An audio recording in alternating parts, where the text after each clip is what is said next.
Domingo passado nós então falamos sobre esse momento em que Lutero provocou, né? E todo esse contexto, os desvios que existiam, como que aconteceu, qual que era a ênfase ali de Lutero. E nós salientamos que não foi tanto na época, mas depois as pessoas perceberam, juntaram todos as teses, as ênfases. Então, depois de um tempo, eles perceberam que tudo aquilo que foi motivo daquela luta, daquele empenho daqueles homens, se resumia em 5 pontos, que se tornou, então, os 5 pilares da reforma, que é as solas. E em alguns lugares você vai encontrar 5 solas. Você fala, o que é isso, né? É uma palavra em latim que significa somente. Então, eles ressaltaram que a igreja, a vida cristã, o andar do cristão, ele deve conviver em cima de 5 alicerces sólidos, que seriam essas 5 solas. Cumprindo essas 5 solas, então você escaparia daquela deforma que teve na igreja e voltaria para a forma original.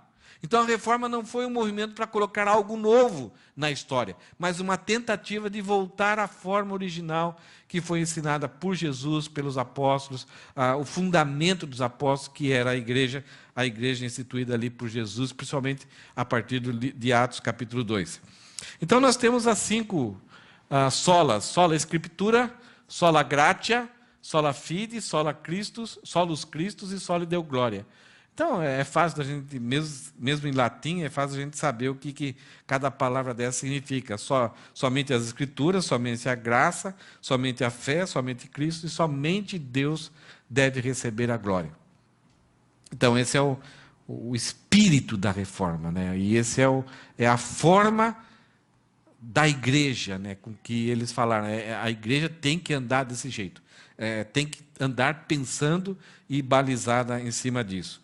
Domingo passado nós falamos então a respeito da reforma em si, e a cada domingo que nós vamos seguir agora, nós vamos tentar dar uma olhada, refletir algumas coisas. Algumas vezes esse tipo de estudo, de mensagem é um pouco chato, talvez traz um pouco de sono, mas eu gostaria que você se esforçasse um pouquinho ali. Se alguma coisa você não entendeu, né, se teve alguma dúvida, e quiser depois perguntar, a gente está aí à disposição durante a semana, por e-mail, por telefone, por Facebook, qualquer coisa aí. Mas cresça, se apegue a isso, tenta aprender, porque esses itens aqui, eles são práticos, eles não são só teóricos, eles afetam todo o nosso caminhar, o nosso dia a dia, a forma com que oramos, a forma com que reagimos a situações que algumas vezes são surpreendentes na nossa vida.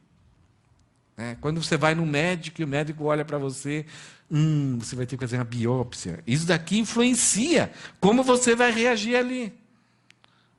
Então, isso daqui é prático. Apesar de aparentar teologia, só pessoa que fica lá em escritório, cheio de teia de aranha, luzes meio escuras, e que penetram as profundezas do conhecimento filosófico do ser humano, parece que não é acessível a nós. Isso daqui tem muito a ver com o nosso dia a dia, com o nosso mover, com o nosso andar, com o nosso caminhar, principalmente com as nossas reações. Porque muitas das vezes, aquilo que acontece conosco não é responsabilidade nossa. A gente não provocou nenhuma daquelas situações, mas a gente vai ter que reagir. E essa reação vai ser influenciada por esse conceito desses 5 alicerces aqui. E como o último fala que só lhe deu glória, se nós reagirmos de forma correta, então o propósito disso, nós estaremos glorificando a Deus. Vamos começar a caminhar em cima disso? Hoje vamos falar sobre sola Escritura, e a ideia de sola Escritura é aquilo que hoje não se fala muito disso, mas as mensagens dos pastores antigos, mais velhos, né, de 30, 40 anos atrás, eles gostavam muito de abrir as Escrituras e falar assim, está escrito, assim diz o Senhor. Toda vez que que alguém na Bíblia ela se refere a algo normativo, algo procedente de Deus, tanto Jesus como os profetas e Davi, eles sempre vão falar, assim está escrito, assim diz o Senhor. Não é algo que vem de um retiro espiritual que eles tiveram ali no Monte Fuji, ou em algum rio aí em Nara, que ele ficou meditando. Eu descobri uma ideia. Puxa, eu estive pensando, é assim que Deus deve ser. Não, é algo que foi revelado propositadamente a Deus. Então, eles estão falando a respeito das Escrituras. Tudo aquilo que eles vão exortar, vão consolar o povo, está baseado na revelação inteligente de Deus. Então, a sola Escritura ela está relacionada a isso, né? Nós vivemos numa sociedade, e principalmente quando chegamos nessa época da pós-modernidade, uma sociedade com muitas verdades. Todo mundo tem a sua verdade. Até nunca foi tão forte a ideia de que cada cabeça uma sentença. Parece que voltamos à época até do período de juiz da nação de Israel, onde no final do livro de Juízes fala assim, e cada um fazia o que era certo aos seus próprios olhos. Então, nós temos governando ou tentando colocar sobre nós, ou sobre as pessoas, sobre os países, sobre a sociedade, sobre as crianças, sobre os adultos, sobre as famílias, muitas verdades concorrentes. Até eu coloquei na próxima imagem aí algumas concorrentes que propõem verdades. Por exemplo, televisão. Vários programas no Brasil, de programas de talk show, de programas de auditório, onde pessoas estão sentadas e tem um caso e todo mundo dá opinião. O que você acha disso? O que você acha daquilo? Né? Nunca tivemos, nos nossos dias, uma força, uma agenda tão forte para definir valores como nós estamos tendo hoje em dia.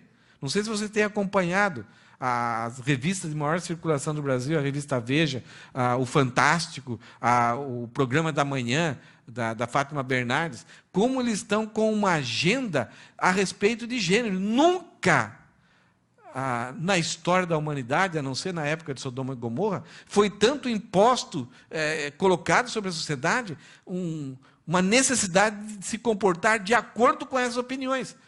E num desses programas atuais, onde todo mundo, os artistas famosos, estavam dando a sua opinião, e todo mundo concordando, de repente uma senhorinha se levanta lá e fala o contrário. O pessoal, não pode estar contrário. Ela desbancou com algumas pequenas palavras, com um sorriso de uma senhoridade tão carinhosa, ela falou assim, simplesmente não concordo. Foi um espanto. Como alguém não pode concordar com isso? Então nós temos a televisão, a imprensa, nós temos Darwin, que veio assim com uma verdade, né? Uma teoria que é ensinada até como ciência. Essa é a verdade. Nós temos o History Channel, né? O canal Geográfico também, com as suas pesquisas, com as suas descobertas, com a sua arqueologia, com o estudo da história, e pessoas propondo como deve ter acontecido aquilo, os fatos passados, e tentando explicar algumas coisas que estão escritas na arqueologia, nos livros, e principalmente com relação à Bíblia. A filosofia, tentando entender desde Aristóteles, Platão e os filósofos atuais, tentando entender e explicar e definir para nós como deve ser o nosso comportamento. Então, nós precisamos de verdades, e temos muitas verdades concorrentes que forçam a nós a definirmos o nosso comportamento nas questões morais, de como nós devemos nos relacionar, nas questões jurídicas, o que é certo, o que não é certo, nas questões de políticas públicas, como que deve o governo fazer com a sociedade, a origem do universo, da onde nós viemos e qual é o nosso papel aqui. E a grande pergunta, realmente existe Deus? Então, nós frequentamos uma igreja onde prega-se alguns valores, algumas verdades, mas, ao mesmo tempo, nós temos ao nosso redor, no dia a dia, no trabalho, pessoas, e também nós, alimentados com outras, entre aspas, verdades concorrentes. E nós precisamos, então, de uma autoridade máxima. Uma verdade que seja final. Porque isso tudo nos confunde. Você vê uma reportagem algumas vezes sobre alguma noção de arqueologia, há 30 bilhões de anos era assim. Daqui a pouco, o mesmo instituto, a mesma fundação, o mesmo grupo que definiu isso, eles mudam de 30 para 40 bilhões de anos. Aí você fala, puxa, mas como que eles mudam tão facilmente assim? É verdade a primeira informação ou é verdade a segunda informação? Ou as duas estão erradas? Então nós precisamos de algo que seja infalível, algo que seja inerrante. E aí apelamos para quê? Para a razão e a lógica. A razão e a lógica produziram o racionalismo e o iluminismo. Então eles procuraram tudo aquilo que não cabia na explicação do nosso cérebro, era rejeitado. Então a Bíblia foi quase que rejeitada totalmente, porque ela tinha a ressurreição de Lázaro, impossível isso. Ela tinha a abertura do Mar Vermelho, as 10 pragas do Egito. Ela tinha os milagres de Jesus. Então eles começaram a tirar fora tudo aquilo que era mito e desmitologizar a Bíblia, achando que tudo aquilo que não dava para explicar racionalmente pela lógica, não era verdadeiro. Sobrou o quê? Quase nada. Então, nunca na história as escrituras foram combatidas, principalmente nessa época do racionalismo e iluminismo. E aí o empirismo, aquilo que, se não der para ser provado, repetido, deve ser desconsiderado. Então, dá para se repetir a ressurreição? Então joga fora, não considera. Nós precisamos, então, de uma autoridade máxima. Será que a razão e a lógica, o empirismo, ou será que aquilo que eu penso, não, para mim isso é o certo, para mim... Então, mesmo que seja loucura, o árbitro, o juiz, a verdade, é a minha cabeça. Então é a autonomia. A lei, as regras, sou eu que defino para mim mesmo e como eu vou me comportar, como que vai ser. Será que isso daqui vai ajudar? Será que a razão e a lógica é infalível, é inerrante? Será que as experiências elas são infalíveis e inerrantes? Será que a minha mente é infalível e inerrante? Vocês percebem quanto é difícil então para nós chegarmos ao conceito do que é realmente verdade? Na época da Reforma, na época de Lutero, o mundo praticamente, né, civilizado, considerado da época, ele era governado totalmente, quase que exclusivamente, pela Igreja Católica. A Igreja Católica ela tinha 3 níveis de verdade.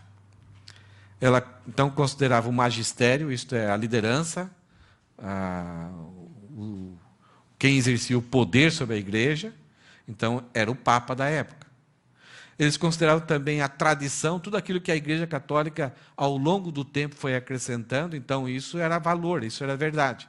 E eles consideravam também as Escrituras. Então, havia 3 esferas de verdade que a Igreja Católica, então, definia. E a Igreja Católica passou a exercer uma pressão e exercer um domínio sobre ciência, sobre a filosofia, sobre a educação, sobre a política, sobre os relacionamentos, sobre as famílias, tudo. Era tudo debaixo da Igreja Católica.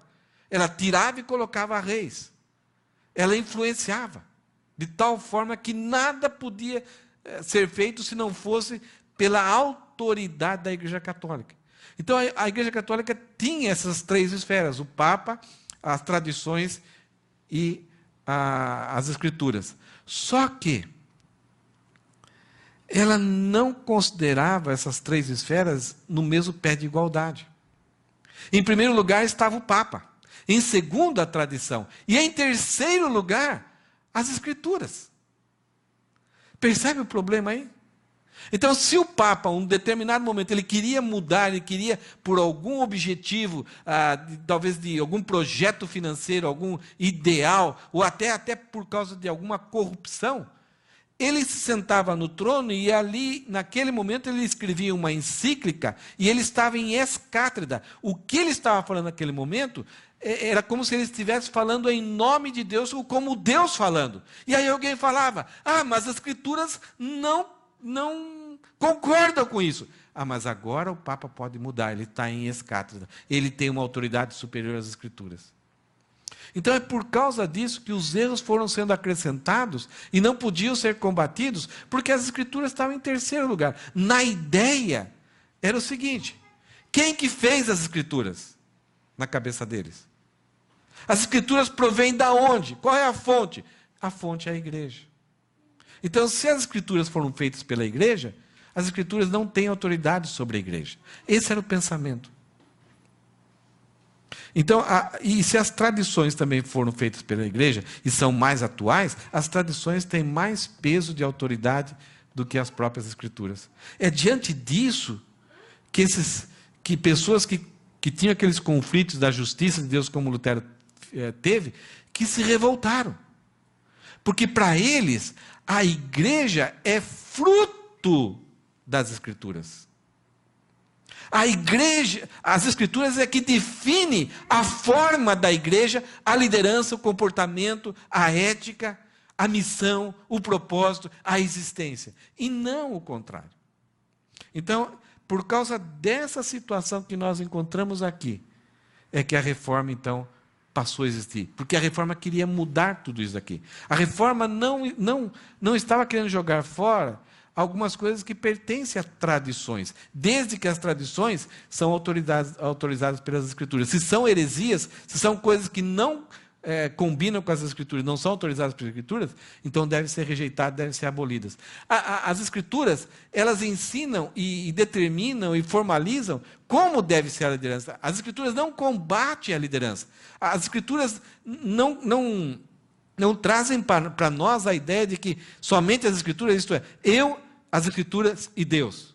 Não, as Escrituras valorizam nós estarmos debaixo de autoridades consagradas, estabelecidas por Deus, enquanto essas lideranças, essas autoridades, forem de acordo com as Escrituras, estiverem no padrão das Escrituras. Então ninguém pode se levantar e se denominar um certo ungidão e aí falar o que bem entende. Ele está bem servindo enquanto estiver dentro do padrão das Escrituras. Então, a reforma ela mudou isso. Ela visava, então, mudar isso. Quando Lutero propôs isso, quando Lutero lutou por isso e falou que só as Escrituras, só a Escritura, houve um movimento, se instalou um tribunal, e esse tribunal visava ameaçar Lutero de perder todos os cargos, perder o seu status, de excomungar Lutero, e também aprisionar Lutero, e talvez até já ameaçá-lo de morte.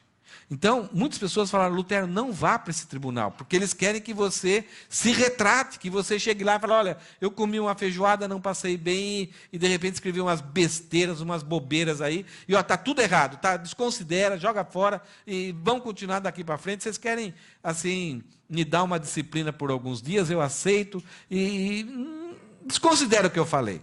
Então, aquela liderança daquela época queria essa retratação de Lutero. Os amigos não queriam que Lutero fosse para lá porque sabiam que ele estava correndo perigo, mesmo que se retratasse.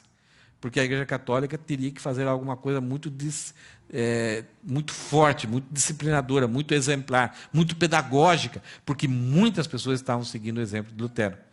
Mas quando Lutero chega lá, veja só o que ele escreve: a menos que eu seja convencido pelas Escrituras e pela razão pura, e já que não aceito a autoridade do Papa e dos concílios, pois eles se contradizem mutuamente, isto é, a autoridade dos papas e aqueles concílios que determinavam o que era e o que não era, tinha muita coisa boa, mas tinha coisa que era errada. E Lutero está falando assim: somente as Escrituras é infalível e inerrante. O Papa e os concílios, o que foi colocado nas revistinhas lá, daquelas reuniões, é assim, não é assim, talvez é assim, e foi colocado como tradição, isso é infalível, isto é falível, não é inerrante. Então Lutero fala assim: a não ser que eu seja convencido pelas Escrituras, pela razão pura, e já que não aceito a autoridade do Papa e dos concílios, pois eles se contradizem mutuamente, minha consciência é cativa da palavra de Deus. Eu não posso e não vou me retratar de nada, pois não é seguro nem certo ir contra a consciência. Deus me ajude. Amém. Que cara de coragem. Por causa disso, o movimento contra Lutero foi que pegar ele, prender ele, açoitar ele e matar ele. Então, amigos vão esconder Lutero num castelo e ele vai conviver socialmente com outro nome para sobreviver. E a reforma seguiu em frente. Mas essa questão de autoridade infalível e inerrante, ela não surgiu aí nessa época da reforma, ela não foi algo que de repente, vamos lutar por isso. É algo que tem a ver lá com o princípio da humanidade. Houve uma verdade concorrente. Lá no Jardim do Éden, Deus deu uma ordem para Adão e Eva. A palavra de Deus foi dita. Olha, tudo aqui está aqui, vocês podem comer, menos da árvore que está no centro, a árvore do conhecimento do bem e do mal. Porque do dia que vocês comerem, certamente vocês morrerão. Um dia Adão estava talvez pescando, fazendo alguma coisa, e Eva começou a mexer em todas as coisas. Mulher assim gosta de mexer e ver e cheirar. E de repente, quando Eva ficou admirando aquela árvore do conhecimento do bem e do mal, que devia ser alguma coisa fantástica, bonita, chega a serpente. E a serpente, o objetivo dela é colocar essa dúvida. É tentar negar a infalibilidade e a inerrância da palavra de Deus. Tentar fazer com que a criação de Deus se rebele contra a palavra de Deus, se duvide da palavra de Deus. Começa a ter a ideia de que a palavra de Deus não é infalível. E olha só o que a serpente vem colocar na cabeça da mulher. É claro que vocês não morrerão. É certo que vocês não morrerão. Deus falou isso, mas é certo. Não, vocês não morrerão. E a consequência? Eva deu crédito a essa palavra, a cabeça dela já mudou a sua perspectiva, e a mulher viu que a árvore era linda e que seu fruto parecia delicioso, e desejou a sabedoria que ele lhe daria. Assim tomou do fruto e o comeu. Ela vai dar para Adão, então Adão vai ser responsabilizado por comer o fruto. Mas o fruto ali estava representando a atitude do homem em se rebelar em dizer que a palavra de Deus não é infalível. A palavra de Deus não é inerrante. Por causa dessa rejeição de aceitar uma outra verdade concorrente, a humanidade toda caiu. E de lá para cá, nós estamos com essas verdades concorrentes. E tanto Jesus, tantos apóstolos, tantos profetas, tanto Davi, tanto Moisés, todos esses homens lutaram a respeito de que a palavra de Deus, somente a palavra de Deus, é a autoridade máxima, a autoridade final, a autoridade inerrante, a autoridade infalível. Somente nela nós podemos confiar. Qualquer outra investigação, qualquer outra descoberta, ela pode até trazer conhecimento para a humanidade, porque a Bíblia não é exaustiva, ela pode contribuir, mas é falível. Pode ser que hoje, por causa dos seus recursos, você consiga descobrir alguma coisa, desde que a Bíblia não contradiga. E amanhã você descobre que você estava errado e amplia o seu conhecimento. Mas nas questões que a Bíblia já estabeleceu, qualquer outra investigação é perigosa demais e é um ato de rebeldia a Deus. Nesse caso aqui, a coisa foi específica. Deus falou, certamente morrerás. E o pai da mentira. Satanás tinha uma filha, vocês sabiam disso? Ele é o pai da mentira. Foi e colocou essa dúvida. Numa questão tão clara, objetiva, não havia dúvidas, não havia necessidade de perguntar, de fazer exegese. Vocês não devem comer. Porque do dia que vocês comerem, certamente morrerão. Não havia que descobrir, investigar nada a respeito disso, para ver se realmente ia morrer ou não. Era algo final. Era autoridade. Em Lucas, capítulo 1, versículo de 1 a 4, o texto que nós lemos hoje, esse texto nos ajuda muito a termos uma ideia de como toda a Escritura, como a sola Escritura, como toda a Escritura, ela foi feita. E ela funciona com relação a nós mesmos. Veja que Lucas ele fala aqui: muitos se propuseram a escrever uma narração dos acontecimentos que se cumpriram entre nós. A maior parte dos escritos bíblicos, eles aconteceram, os livros foram escritos bem perto da época em que o evento aconteceu. Então, qualquer desses livros, eles poderiam ser totalmente combatidos, alguém poderia já lutar contra, porque o autor estava vivo. O autor que escreveu, as pessoas que viveram aqueles eventos estavam vivos. Nós temos, por exemplo, muitos milagres do Padre Cícero no Brasil, que são narrados por pessoas que não viveram no lugar e nem na época do Padre Cícero. Mas eles inventaram histórias. Então, como esses fatos aconteceram muito tempo depois, fica difícil combater se realmente aquele fato aconteceu ou não. No caso, principalmente dos evangelhos, e Lucas está falando aqui a respeito de Jesus, quando Lucas escreve, os evangelhos são escritos, os 4 evangelhos, eles são escritos por pessoas que vivenciaram, eram testemunhas oculares, e principalmente a questão da ressurreição, quando os evangelhos são escritos, eles falam assim, 500 pessoas que viram Jesus Cristo ressuscitado, ainda estão vivas. Então, entre o fato que aconteceu, a ressurreição, e quando foi escrito o livro, o tempo era muito curto para se inventar uma história. Alguns falam que os apóstolos inventaram que Jesus Cristo estava ressuscitado, porque Jesus Cristo os chamou, eles começaram a trabalhar com Jesus, aí começaram a ser sustentados pelas pessoas, então até Judas tinha a bolsa, então era um bom negócio. E de repente, quando Jesus morreu, acabou o negócio. E agora? Vão ter que voltar a pescar? Então, vamos inventar que Jesus está vivo. Vamos lá roubar o corpo dele, a gente esconde em algum lugar e a gente fala agora que Jesus Cristo está vivo e as pessoas vão continuar a nos sustentar. Um cara, um alemão, propôs isso, dizendo que o Evangelho, as Escrituras, é a maior enganação religiosa de todos os tempos. Mas, gente, o que aconteceu com esses homens que se inventaram essa história? Eles morreram defendendo uma mentira. O próprio Marcos, que é o escritor ali de Pedro, ele foi arrastado no Egito por bois, por cavalos, e foi despedaçado. João foi colocado num tacho de óleo fervente e sobreviveu, e ainda depois é exilado numa ilha para morrer. Ninguém dá a vida de forma conjunta assim por uma mentira. E eles não ganharam nada com o Evangelho, só perderam, assim, nesse sentido de viver aqui, presos, açoitados, perseguidos, maltratados, fome, nudez. Eles não ganharam nada por pregarem a Cristo ressuscitado. Muita gente hoje ganha com o Evangelho, mas porque adultera, então, a sola Escritura.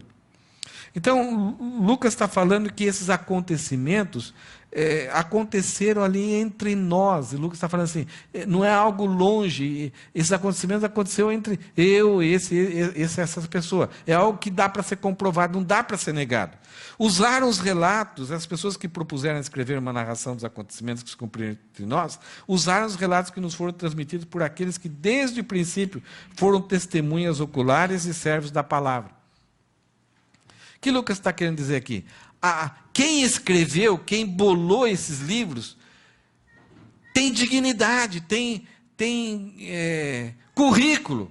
Eles estiveram juntos, eles não pegaram informação totalmente de outras pessoas. Ele fala assim, essas pessoas foram testemunhas oculares. Nós temos 4 evangelhos, mas muita coisa foi escrita, muitos outros evangelhos foram escritos depois. Porque algumas pessoas falaram assim, puxa, essa ideia de Jesus, seguir a Jesus, aí é uma coisa muito legal. Então, mas só que a forma que os apóstolos estão apresentando é uma forma assim muito fraca em matéria de mercado. É difícil você falar de um herói sofredor, um herói que parece um escravo, de um homem poderoso, mas que chora diante da morte. Não pode. Não combina com as teses dos filósofos. Então, vamos dar uma melhorada. Vamos colocar algumas coisas aí para incrementar e aí ser melhor vendida essa ideia.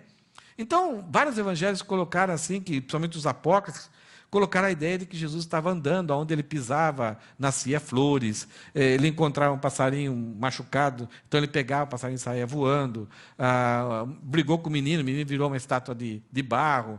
Então tem várias histórias absurdas, engraçadas e cômicas, que facilmente, quando você lê, você rejeita. Uma criança rejeitaria, qualquer pessoa recém-convertida olhar, não, isso aqui não tem nada a ver de verdade. Então, por que esses evangelhos que nós temos na Bíblia são considerados escrituras? Por quê? Foram testemunhas oculares, passaram pelo crivo das pessoas que estavam na época, que viram o que foi escrito e presenciaram os fatos, não, isso aí é verdade. E foram considerados, então, escrituras. E essas pessoas pregaram aquilo que eles viveram. E o que Lucas fala? Depois de investigar tudo detalhadamente, talvez o Lucas está falando assim, eu não vivi os eventos, mas eu fui atrás. Eu procurei Marcos, eu procurei Mateus, eu procurei os apóstolos, e Lucas vai conviver com Paulo e vai escrever, vai ser testemunho ocular da vida de Paulo. Então, Lucas fala assim, depois de investigar tudo detalhadamente, desde o início, também decidi escrever um relato preciso. O que quer dizer isso? É que essa ideia aqui que Lucas está falando é uma ideia de toda a Escritura. Os autores das Escrituras não são pessoas tolas, não são pessoas bobas, que de repente gostam de escrever qualquer coisinha. Você vê os escritos de Moisés, ele não é um tolo. De Davi, de Esdras, Neemias, Salomão, os profetas, a riqueza literária, os argumentos, a forma com que eles compõem, além de serem inspirados por Deus, Deus usou a personalidade deles. Então, nenhum escrito bíblico é um escrito tolo, bobo, idiota, para enganar. É um escrito sério. São pessoas que procuram colocar as coisas de forma precisa, organizada. Talvez nessa distância que nós temos deles, algumas coisas ficam difíceis de nós entendermos, e ao longo do tempo, de repente, nós vamos entender. Ou talvez só na eternidade vamos entender, porque tem algumas coisas que são até um pouco obscuras. Mas aquilo que é principal, todos os livros, eles se interagem. E Lucas fala aqui que ele está escrevendo a um homem, excelentíssimo Teófilo, talvez um líder romano, um líder grego, um homem de autoridade, um homem não simplesmente da população em geral, um homem de respeito. E alguns dizem que Lucas escreveu esse livro, e são 2 livros assim, de forma muito impressionante, muito bem escrita. E o primeiro evangelho falando de Jesus, e o livro de Atos falando de Paulo, mostrando que o cristianismo não é ilegal, o cristianismo ele se expande, o cristianismo chegou até os gentios, e o cristianismo é cumprimento dos projetos de Deus, é o projeto da redenção. Então, alguns falam que Lucas escreveu para Teófilo como um sócio, para que Teófilo usasse dos seus recursos e distribuísse cópias para o mundo. E o livro de Lucas era o livro que teve menos dificuldade para ser considerado como um livro canônico, um livro que deveria compor o Novo Testamento, por causa da grande quantidade em que ele foi espalhado. Então, talvez foi isso que aconteceu. Lucas escreve essas 2 obras de forma muito boa e completa, manda para Teófilo, então, usar os seus recursos e espalhar. E a última coisa que a gente pode aprender desse texto de Lucas aqui, Lucas fala assim, escrever-lhe um relato preciso, ó excelentíssimo Teófilo, para que você tenha plena certeza de tudo que lhe foi ensinado. O que quer dizer isso? Não somente os relatos de Lucas, mas toda a Bíblia, ela tem um propósito. A Bíblia como um todo. Nós encontramos na Bíblia muita informação, muita curiosidade. Nós podemos fazer aqui um concurso bíblico sobre informações sobre a Bíblia, quem fez isso, quem fez aquilo, qual o rei que teve asa no Antigo Testamento. Nós podemos pegar vários concursos bíblicos, tem muita informação aqui. Mas toda a Bíblia, ela tem um propósito, a história da redenção, visando transformar a vida de todo o leitor. Não é simplesmente para você ter conhecimento sobre a vontade de Deus, as doutrinas da Bíblia, as teses, o conhecimento, saber quem são os autores. Esses conhecimentos são importantes, mas esses conhecimentos, eles visam transformar a nossa vida. E a transformação é tão radical que você é transportado do império das trevas para o reino de Deus. Você é perdoado, você é reconciliado com Deus. Esses autores não escreveram para vender livros. Esses autores não escreveram para ficar conhecidos na história. O livro de Hebreus a gente nem sabe quem é o autor. Mas é um excelente livro para nós entendermos a mudança que Deus deseja para o ser humano, enviando o seu Filho para sacrificar, ser sacrificado, para que nós tivéssemos vida eterna.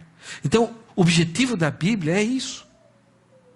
Então, quando Lucas se associa a Teófilo, para Teófilo bancar talvez essa duplicação, o objetivo era esse, para que pessoas leiam e sejam transformadas e tenham uma vida eterna através de Jesus. Então, tem um gráfico aqui que é uma pirâmide. Quando eu usei esse texto de Lucas para dar um reflexo de todas as Escrituras, é porque, no caso da sola Escritura, as Escrituras, elas se interrelacionam, existe uma unidade, existe uma harmonia em todas as Escrituras. Esses 66 livros, 39 do Antigo Testamento e 27 do Novo Testamento, existe uma harmonia, existe uma unidade de pensamento, existe uma interrelação. Um livro cita o outro, um livro baseia o seu argumento, a sua ideia, citando um outro. E há uma revelação progressiva. Deus vai gradualmente, desde os primeiros versículos ali de Gênesis, revelando assunto por assunto, e isso vai compondo todo um projeto de redenção que culmina com o livro de Apocalipse. E se nós pegarmos todo o conteúdo da Bíblia, nós podemos dizer que ela é mais ou menos isso. A base de toda a Bíblia é a Torá. É os 5 livros do Antigo Testamento. Os 5 livros históricos escritos por Moisés, o Pentateuco. Ali nós descobrimos a nossa origem, como o universo foi criado, como o homem foi criado, como a humanidade se rebelou contra Deus. E como Deus já, através daqueles momentos, já começa a produzir e a revelar um plano redentivo. E através disso, no momento de maior queda da humanidade, de rebeldia da humanidade, Deus chama um homem, Abraão, faz uma aliança, faz um povo, estabelece um povo numa terra.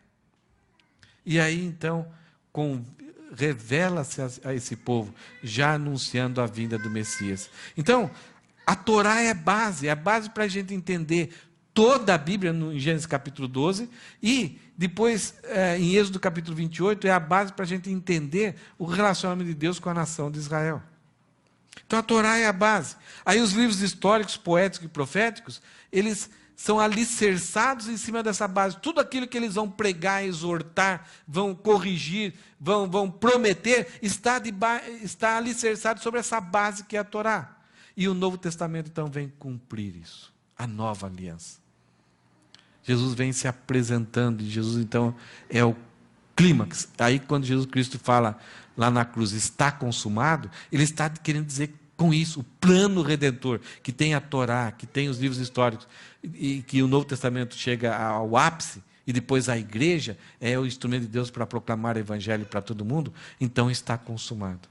Nós estamos aguardando agora somente a última semana de Daniel e a grande vitória de Deus, a redenção, a consumação final. Então, toda a Escritura, ela tem uma revelação progressiva, ela tem uma unidade, ela tem uma harmonia e tem uma inter-relação. Então, não são livros que de repente foram reunidos num só objeto. Existe uma harmonia, existe um mesmo autor por trás de tudo isso daí. Então nós podemos chegar às seguintes frases aqui, se você ainda está conseguindo lutar com o seu sono. A palavra que Deus falou através dos séculos, através de pessoas que Ele escolheu e inspirou, na qual Ele se revelou e revelou sua vontade para o seu povo, se encontra agora somente nas Escrituras Sagradas, em nenhum outro lugar. Esta revelação escrita é suficientemente clara em matérias pertinentes à salvação e santificação do povo de Deus, e suficiente para que se conheça a vontade e a sua vontade. É somente as Escrituras, somente nelas, que nós podemos conhecer a Deus. Terminou essa revelação. Essa revelação é inteligente e é proposital. Não existe em nenhum outro lugar. Qualquer outra proposta é uma verdade concorrente, verdade entre aspas. Mas aqui está tudo aquilo que a gente pode conhecer de Deus de forma clara, objetiva.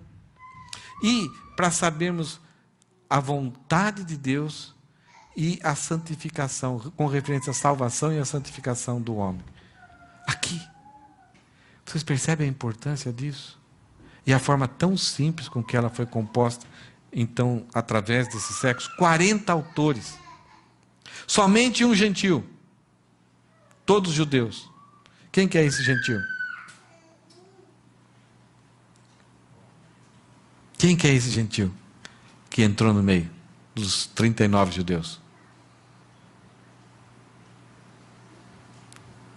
Ele, inclusive, é a pessoa que escreveu mais palavras no Novo Testamento. Ganhou até de Paulo. Quem é o único gentil autor na Bíblia? Já é no Novo Testamento, já disse para vocês. Lucas. Qual a profissão dele? Médico. Ou, naquela época, chamado de esculápio. Não eram pessoas tolas. Eram pessoas preparadas, chamadas, que Deus escolheu e Deus inspirou. Deus soprou para eles. Um processo de revelação. Agora, a sola escritura, quando a gente diz que somente aqui tem isso, isso não significa que a Bíblia nega a revelação geral de Deus. O que quer dizer isso? Aonde Deus passou, Ele deixou algo peculiar referente a Ele. O que Deus fez, demonstra aquilo que Deus é. Não é Deus, mas demonstra aquilo que Deus é. Os céus anunciam as obras das suas mãos. Existe um outro livro escrito além da Bíblia. A criação está aí. A criação revela Deus, revela os atributos invisíveis de Deus. Mas porque Deus passou por ali, Deus colocou a sua mão. Deus andou no universo. E aonde Deus coloca a sua mão, se conhece quem Ele é, se percebe que existe um Deus. Então essa tese americana dos teólogos atuais, de um design inteligente, quando se vê o universo, fala assim, não, é impossível que o nada produziu isso. Tem que ter uma mente inteligente por trás. Tem que ter uma mente superior a toda a criação, que desenvolveu, porque existe uma harmonia, uma ordem, que é impossível o nada ter criado tudo isso. Então, o universo revela a Deus. Existe esse livro. Só que, por causa do pecado do ser humano, o ser humano está cego para reconhecer isso. E ao olhar para a criação, ele se torna até indesculpável diante de Deus. Ele nunca vai poder dizer, eu nunca conheci a Bíblia. Eu nunca conheci o Senhor. Ele vai falar assim, você olhou o universo todo dia. Você se olhou no espelho. Você olhou um outro ser humano, você olhou um animal, você olhou uma abelha, você olhou uma formiga. Você viveu o tempo. Isso reflete o caráter de Deus e quem a pessoa de Deus é. Então as Escrituras, ela também não reduz a ação do Espírito Santo que nós temos na nossa vida. As Escrituras é a palavra de Deus, mas muitas vezes Deus vai falar ao seu coração. Você concorda com isso? Porque acho que já em várias situações você ouviu a voz de Deus através do Espírito Santo falando ao seu coração algo particular, algo específico. Mas, se foi o Espírito Santo, não contradiz as Escrituras. Pelo contrário, o Espírito Santo vai usar o que ele inspirou aqui para te lembrar de algum princípio, de algum versículo, de alguma ordem que Deus deu. Ele vai trazer à sua mente algo que talvez você aprendeu lá na sua infância. Então o Espírito Santo vai falar ao seu coração.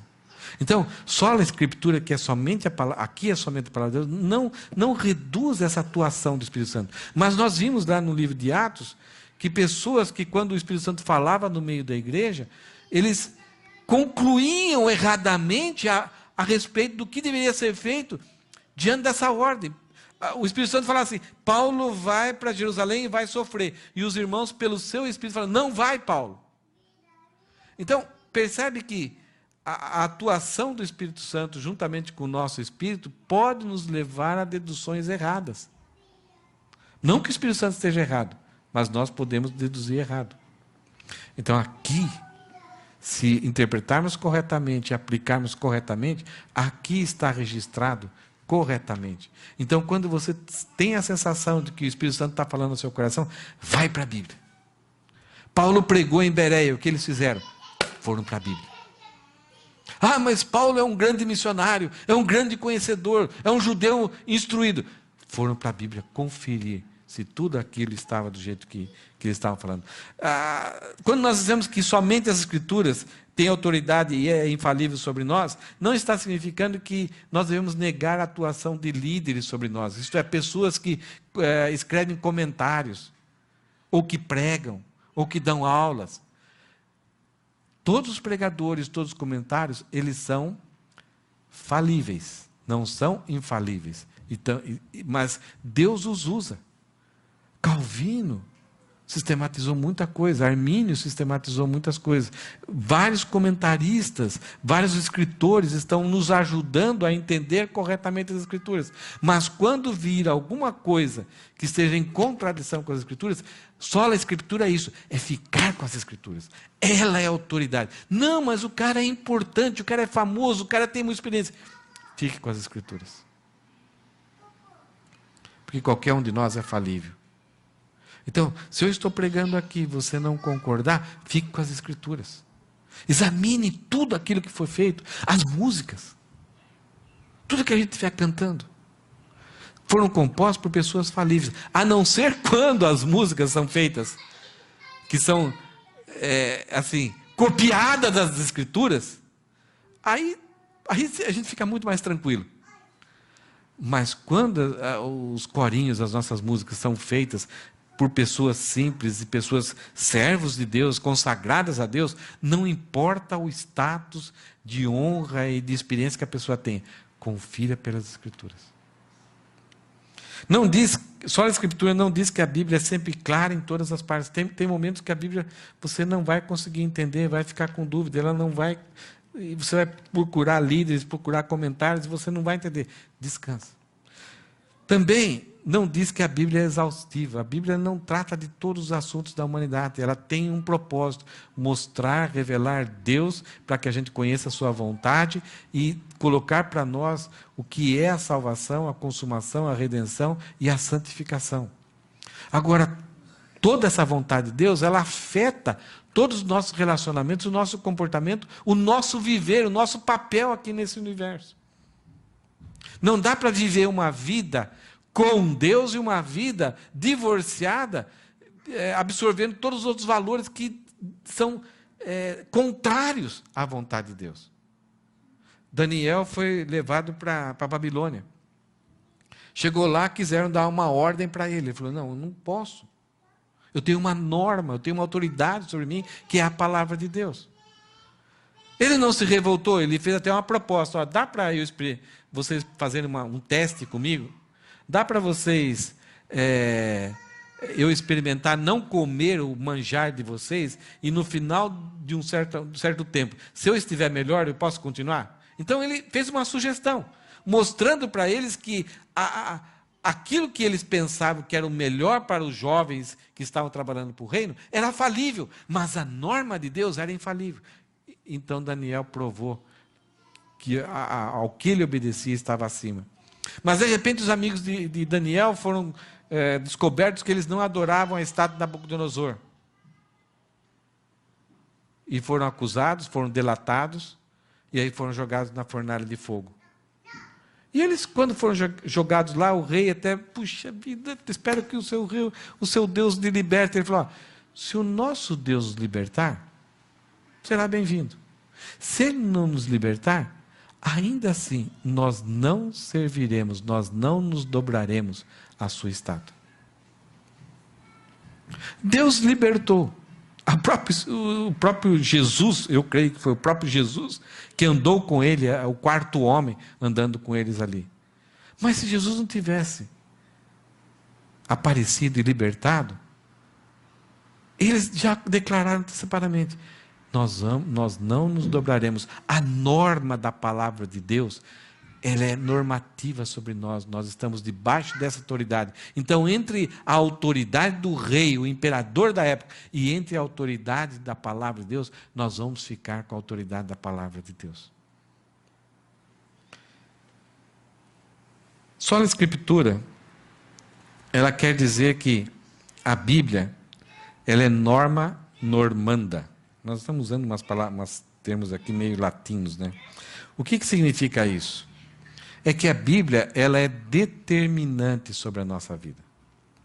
A Bíblia não é um livro de receita de bolo. Uma pessoa inexperiente olha para a Bíblia, para um livro de receita de bolo, e vai seguir à risca. Uma pessoa experiente, ela vai abrir, ela vai, 3 colheres de sal, de açúcar, vou colocar 2,5. A Bíblia não é assim. Não é um livro de dicas para você se dar bem na vida, para você melhorar o seu humor, para você melhorar os seus relacionamentos, para você educar bem os seus filhos. Não é um livro de dicas, é um livro de normas. Ela é normativa, ela veio para nós. Ela determina. Não é um livro normata, isto é, não sou eu que falo assim, eu gostei da Bíblia, vou seguir a Bíblia e vou falar que a Bíblia é a palavra de Deus. Não, ela é. Ela já é. Então, se eu seguir ou não seguir, ela está sobre mim, eu vou me responder para ela. Eu vou prestar contas para a palavra de Deus. Então não é um livro, eu gostei do livro do Seixinoye, vou usar para a minha vida. Eu gostei aí do sei lá, Paulo Coelho. Gostei das ideias dele, então vou aplicar os princípios. Então você determina que algo vai ser autoridade para você. Nós não determinamos se a Bíblia é autoridade ou não. Ela é. E mesmo que eu assuma os princípios dela para a minha vida, ou não assuma, um dia eu vou prestar conta desse relacionamento que eu tive sobre a autoridade.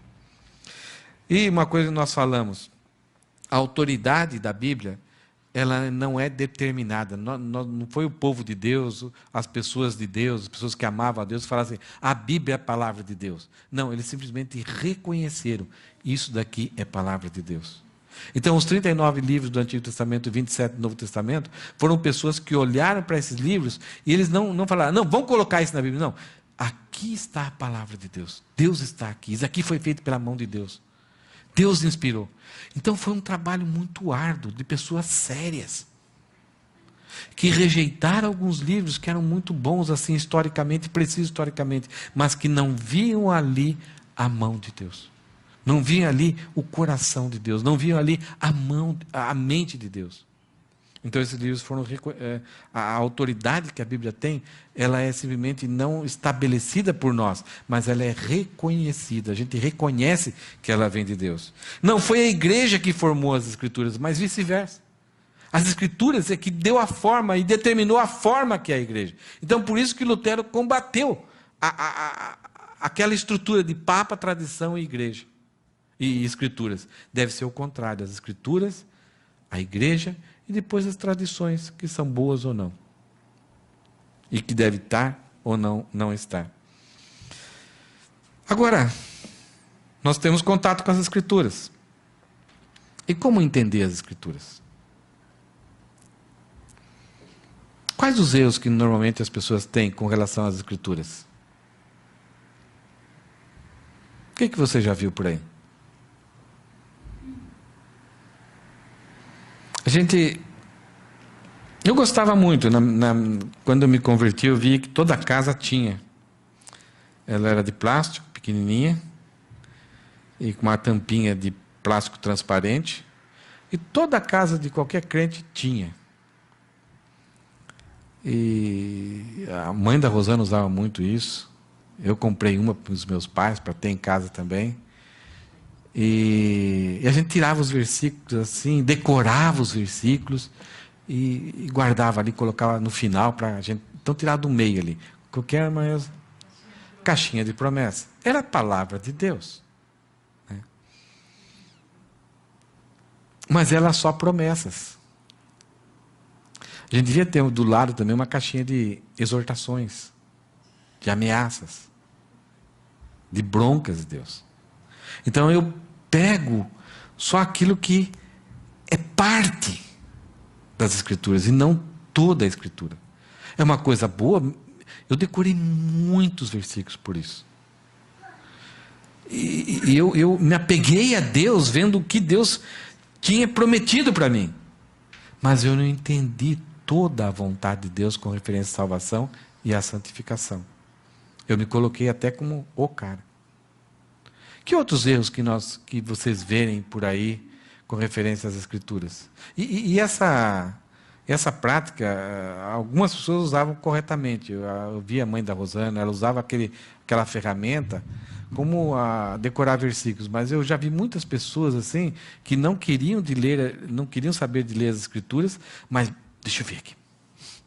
Usava aquilo lá simplesmente como uma bibliomancia. O biblioróscopo.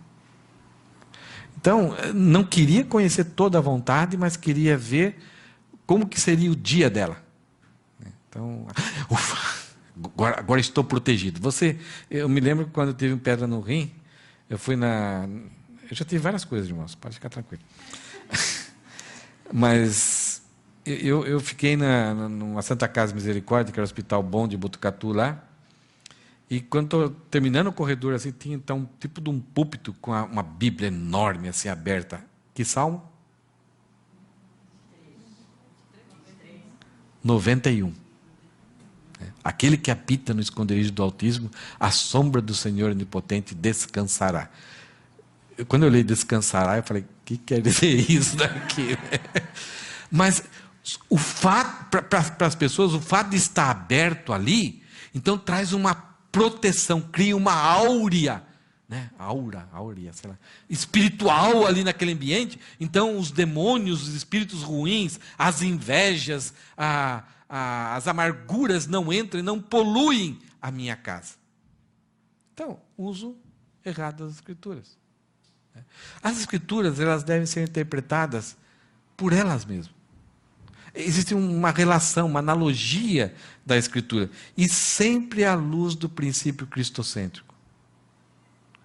Então, a Bíblia interpreta com ela. Se em algum lugar você encontra algo meio obscuro, vai procurar em outro lugar na Bíblia. Talvez os outros lugares vão ajudar você a entender aquilo.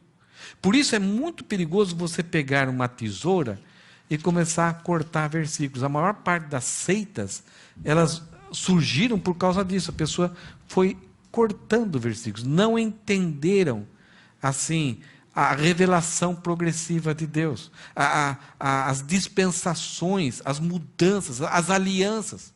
E aí surgem as heresias. Depois, no final, lá em cima, eu gostaria que alguém me lembrasse de eu comentar umas experiências que eu estou tendo esses dias, de alguém que vocês conhecem. Eu não vou contar aqui, porque vai colocar no YouTube essa conversa aqui. Mas toda a interpretação, ela deve apontar sempre para o princípio cristocêntrico. Todos os livros estão trazendo esse projeto de Deus da redenção em Cristo Jesus. Tem alguns livros que vão falar um pouco mais. Tem outros que vão falar um pouco menos. Você pega o livro de Colossenses, você espreme ali, sai Jesus para tudo quanto é lado. Você pega o livro de Tiago, não sai tanto. Só que Tiago fala da fé. Fé em quê? Fé em quem? Fé em Jesus. Então, toda vez que, mesmo que não fale muito de Jesus ali, toda a base, toda a vida do homem com Deus no Novo Testamento está relacionada à pessoa de Jesus. A interpretação deve ser no sentido comum, histórico-gramatical, e não alegórico. A pergunta principal é: o que aquele autor queria dizer ali? O que aquele autor queria dizer? Para quem ele queria dizer? Qual que era o relacionamento entre o autor e o público dele? Qual que era a situação que o público estava enfrentando? Então, quando você começa a estudar um livro, se você faz essas perguntas, todo o livro vai ficar fácil de você entender. É difícil, parece que na primeira vez, mas depois fica tão fácil. Parece que isso é um exercício que somente alguns homens meio extraterrestres conseguem. Não. Todos nós. E hoje, com a internet, com a acessibilidade que nós temos, isso é muito rápido. Então, antes de você mergulhar num livro e quebrar a cabeça, o que será que ele está querendo dizer aqui e tal? Existe uma tese, existe um propósito, existe um argumento que ele começa a falar, ele vai crescendo e termina. É igual carta. E as cartas do Novo Testamento, a forma que Deus revelou-se no Novo Testamento é por carta. E carta é assim, tem um início, um meio e um fim. E carta é gostoso porque você quer ler várias e várias vezes. Você guarda lá, mas constantemente você volta. Vai ter o mesmo significado, mas talvez aquela carta vai ser assim, talvez ela vai causar um impacto um pouquinho diferente, de acordo com o que você estiver vivendo. Mas o significado é o mesmo. Você não vai entender coisas diferentes. O grande perigo com o uso das Escrituras é quando, de repente, você chega em um lugar, você abre as Escrituras e pergunta assim para uma pessoa: o que esse texto significa para você? Então a Jenny vai falar isso, isso, isso. Aí eu pergunto para o Guilherme: o que esse texto significa? Ele vai falar o contrário. Amém. Não. As Escrituras têm um só sentido. Agora, nós não podemos matar o autor. E não podemos nós definirmos o que o texto significa. Nós precisamos descobrir o que o autor queria dizer com aquilo. E aí, buscarmos os princípios e aplicarmos os princípios ao nosso dia. Como esse texto se aplica à minha vida, ao meu problema, à minha alegria agora, nesse momento. Então, o que seria sentido alegórico? É que a ideia de que sempre tem um sentido espiritualizado por trás. Nada significa aquilo exatamente. Você tem que descobrir alguma coisa espiritual. Então você tem que pensar, imaginar. Então vários pregadores vão usar o mesmo texto e cada um vai pregar uma forma diferente, uma espiritualização. Já viram isso?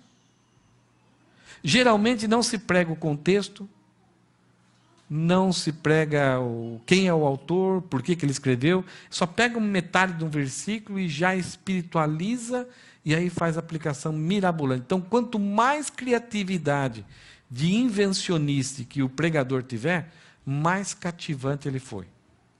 E você não está entendendo as Escrituras. Isso é muito perigoso.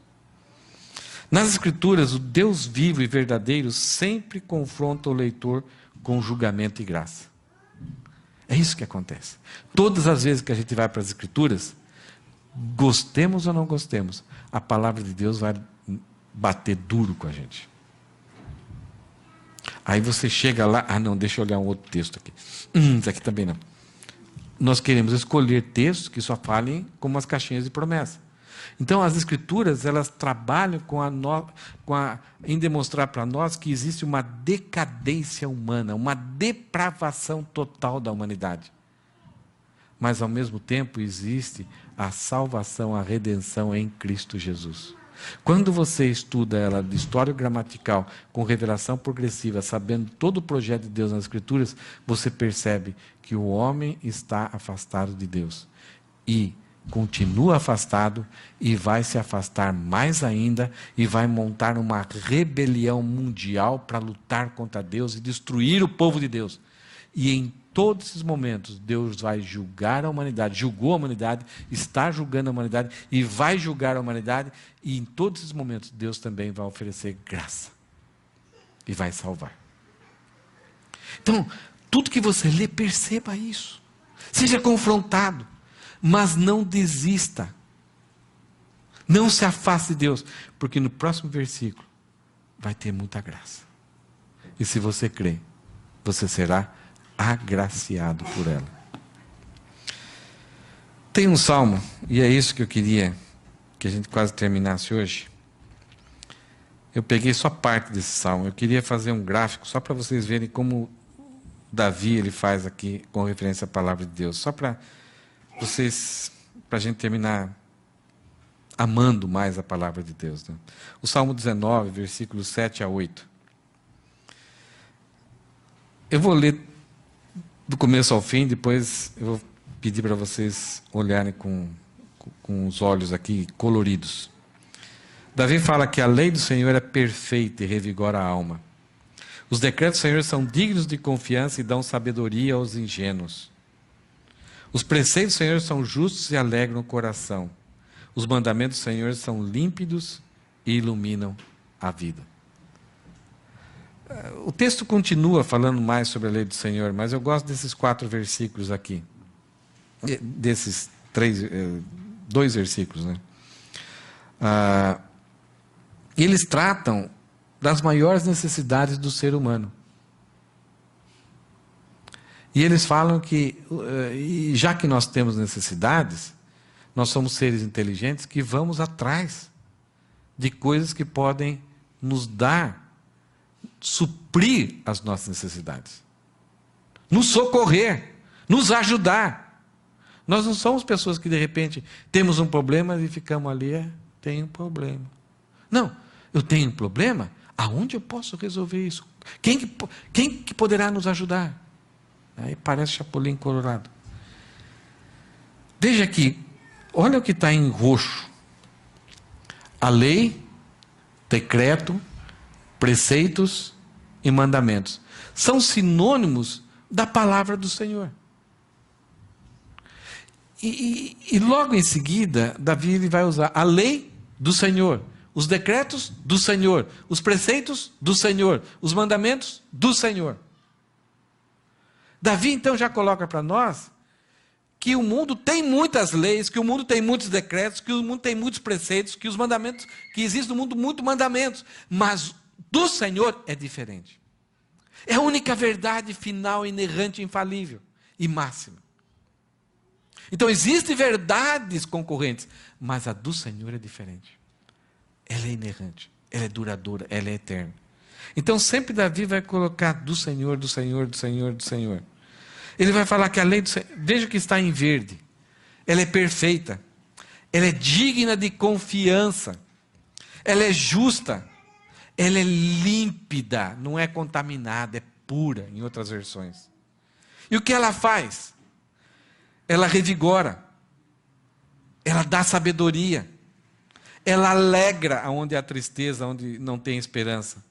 E ela ilumina, ela faz com que aquela pessoa que está andando em trevas, não sabe para onde ir, de repente surge uma luz, e você segue essa luz. Tem um pastor em Atibaia, que quando ele era aluno do seminário, uma vez, não sei porquê, mas ele chegou à noite em Atibaia e foi caminhando, parou na rodovia e foi caminhando até o seminário. E nessa estrada, era estrada de terra, e não tinha iluminação nos postes.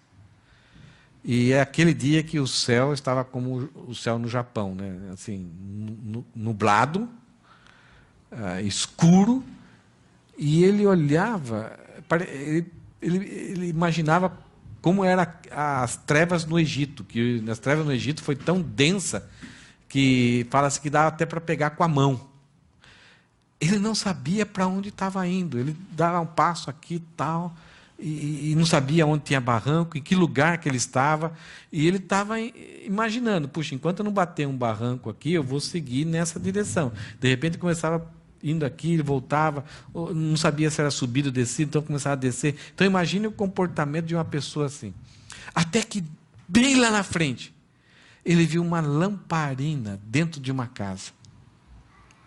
Sabe aquela lamparina? Aquela luzinha de vela.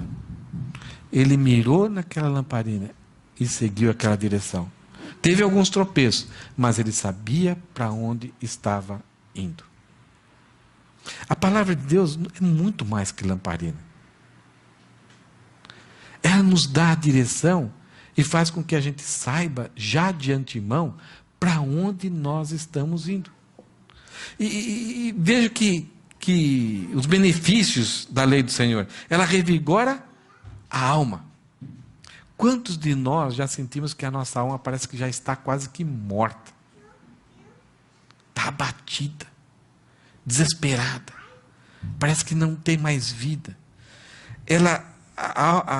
Os decretos do Senhor servem para dar sabedoria aos ingênuos, aos simples, aos nécios.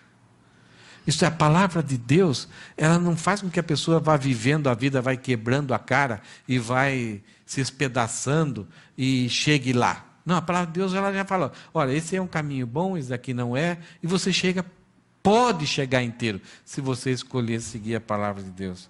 Ela alegra o coração. Quantos de nós não passamos por situações que o nosso coração já não tem mais alegria?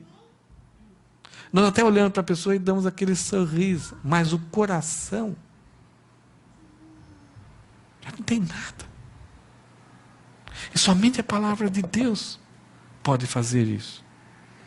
E a palavra de Deus ilumina a vida, a nossa, não ilumina um determinado momento de decisão, mas ela traz luz à vida toda. Isto é, ela mostra para nós da onde viemos, por que estamos aqui e qual o propósito da nossa vida, para que existimos. E aí, quando surgem percalços, quando surgem dificuldades, quando surgem problemas, nós entendemos que aquilo faz parte de um plano maior que Deus tem para a nossa vida. Nós simplesmente não reagimos. Nós paramos com a vida porque encontramos um muro pela frente. Puxa, esse muro aqui faz parte de um processo magnífico, brilhante, que Deus tem para mim, que Ele gratuitamente deu para nós. Para nós terminarmos algumas aplicações daquilo que a gente já viu hoje. Nenhuma outra fonte de autoridade pode ser colocada ao lado das Escrituras. Tranquilo para vocês? Nós temos muita coisa que pode trazer conhecimento para nós. Arqueologia. A televisão pode trazer conhecimento para nós. Mas nada está em igualdade ou acima das Escrituras. Quando contraria as Escrituras, se afasta. A Bíblia nos afasta do pecado. Esse é um dos objetivos, trazer mudança para nós. Mas o pecado pode nos afastar da Bíblia. Por que nós temos facilidade com todas as outras coisas? De ouvir qualquer música, de gastarmos tempo com várias coisas, assistir séries, ler livros, músicas, ficar deitado numa cadeira na praia por muito tempo. Mas quando... eu vou ler a Bíblia agora. Como é difícil. Por quê? Eu não estou falando de vocês, estou falando de mim. Não sei se vocês têm essa facilidade de chegar assim, agora eu vou ler a Bíblia, pega, senta, lê e fica contente. Não, sabe, eu vou ler a Bíblia. Eu vou ler a Bíblia. Eu vou ler a Bíblia. E parece que não. Por quê? A nossa natureza pecaminosa não quer saber disso daqui. Porque no momento que nós lermos, Deus vai falar ao nosso coração. Ele vai nos exortar. Mas vai nos curar. E vai dar nova vida. E vai fazer que a gente esmurre o pecado que há em nós. E o pecado que há em nós não quer ser esmurrado. Ele não quer apanhar. Então ele nos afasta das Escrituras. Devemos pregar apenas as Escrituras. Quando estamos com essa ideia de só a Escritura, nós devemos pregar só a Escritura. Eu creio que aqui não. Mas muitas igrejas que estão cheias, se um pastor começar a pregar as Escrituras, elas vão se esvaziar. Então o pastor, cada dia, tem que trazer uma palestra. Talvez uma palestra que tenha muito conhecimento, talvez uma palestra divertida, talvez alguma outra coisa. Mas se pregar as Escrituras, as pessoas vão embora. Isso aconteceu até com o próprio Jesus. Enquanto ele estava fazendo milagre, multiplicando os pães, a multidão cada vez mais, o pessoal atraindo, trazendo gente, fazendo cada sacrifício para estar ali, abandonando empregos para estar naquela oportunidade de ver Jesus. Quando Jesus começou a falar, biblicamente, condenação por causa da depravação do homem e a esperança, o que aconteceu com os homens? E Jesus chegou para os discípulos: vocês querem ir embora também? O que os discípulos fizeram? Falaram? Para onde iremos? Pois só tu tens as palavras de vida eterna. Eu creio que Pedro falou isso, porque ele falava sem pensar. Depois eu acho que ele, puxa, eu falei isso? Uau! Além de pregarmos apenas as Escrituras, só a Escritura, nós devemos pregar toda a palavra de Deus. Tem livros que é mais gostoso de pregar, mas tem livros que são indigestos. Nós temos que pregar. Pregar do começo ao fim. É isso que nós temos feito aqui na igreja, né? Nós temos pregado o livro de Atos, o livro de João, já foi pregado o livro de Tiago, já pregamos o livro de Ruth, de Esther, os 5 livros do Pentateuco. O que mais? Me ajuda aí, pessoal. Apocalipse inteiro. O que mais? Eclesiastes. Né? Então, não que a gente consiga dominar todos esses assuntos e poderíamos fazer até bem melhor, mas a gente se esforça. E tem alguns livros que fica meio desanimador, assim, mas nós temos que pregar não somente só a Escritura, mas toda a Escritura. Por quê? Se eu não for pregar as Escrituras, quando na segunda-feira eu vou começar a trabalhar na mensagem, e eu vou ter que escolher um texto para pregar para vocês, eu vou olhar aqui e dizer, esse texto não. Esse texto eu não vou pregar não, porque a Jenny está passando, eu tive uma briga com ela, e se eu pregar, ela vai pensar que eu estou falando para ela. Aí, deixa eu mudar o texto aqui. Esse texto aqui é legal. Mas eu não vou pregar não, porque a Ana Verônica confidenciou alguma coisa para mim, e se eu for falar, ela vai pensar que eu estou falando para todo mundo. Percebe o problema? Aí se tem algum problema, não, aí esse texto fala para mim. Aqui, se eu falar, o pessoal, e daí, pastor, vai mudar ou não vai? Percebe? Então, por isso que a gente prega. Eu já tenho a escala, já tenho a lista, já dividido lá. Chegou na segunda-feira, eu já olho o livro de Atos, capítulo 23, versículo 1 a 12, pronto. Aí eu vou trabalhar, ai meu Deus do céu, eu vou sofrer esse domingo aqui. Vou encarar. E aí a gente trabalha com isso tranquilamente, né? Olha só como Jesus deixou esse recado para nós. Minhas ovelhas ouvem a minha voz, eu as conheço, e elas me seguem. Por isso que as Escrituras são tão importantes para nós. Só a Escritura. Entre um conselho de Lair Ribeiro, Paulo Coelho, qualquer coisa, mesmo que seja bonito, né? Mesmo assim que te exalta, coloque você para frente, avalia de acordo com as Escrituras. E se você vê algumas coisas nas Escrituras que te deixa lá em cima, avalie toda a Escritura. Cuidado. A Bíblia mal interpretada é o maior perigo de você, é mais perigoso que não ter nenhum conhecimento bíblico.